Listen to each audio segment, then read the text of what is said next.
पावे कवनो भौजाई। अच्छा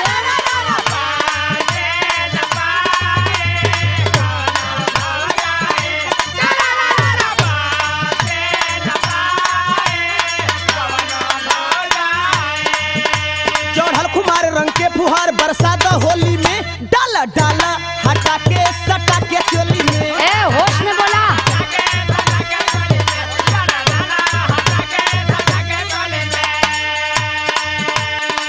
फागुन में बुढ़वन के चढ़ल जवानी।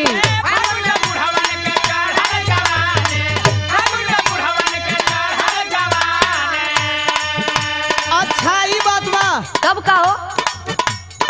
बुढ़ियो कहेले कि हम कैसे मानी। अच्छा यो बात है का? का बुढ़िया फागुन में बुढ़वा से कम हिया का? मस्ती सुहानी छाई रे छाई।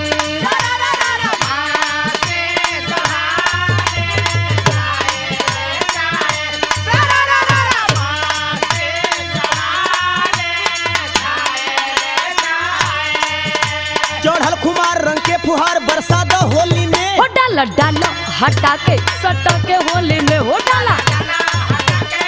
डाला डाला डाला रामदेव भैया सिंहासन भैया देखा भौजी बचा ना पावन।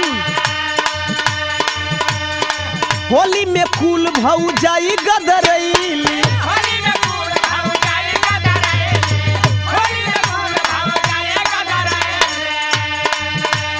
भांग पी के देवरन के मती बउरैली। अरे होली बात का देवर भागो न पियसन। बाहर भीतरी डाला धाई रे धाई। अच्छा प्रकाश भैया होली में कोनो भौजाई नहीं बचे पहियन सन। निकल के सिहारत हुआ।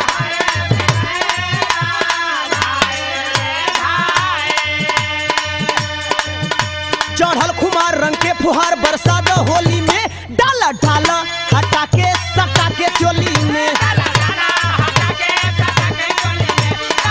डाला डाला डाला लालमुनि भैया उपेंद्र भैया।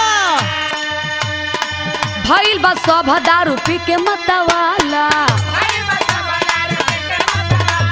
बुझाइलो? हाँ हाँ बुझाता नहीं। हम बताई सब लोग दारू काहे के पियले बा? काहे के पियले बा हो? तबे नु खुली भौजाइन के ताला। ए होश में बोला। तबे कुल भौजाइन के होली में ताला खोलाई धक्का धक।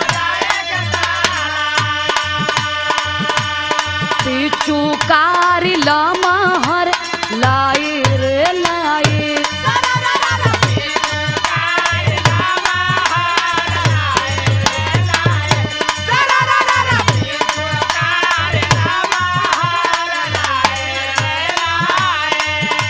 चढ़ल खुमार रंग के फुहार बरसात होली में हो डाला डाला हटा के सटा के होली में। डाला डाला हटा के डाला डाला हटा के सटा के चोली में। हो डाला डाला हटा के सटा के होली में।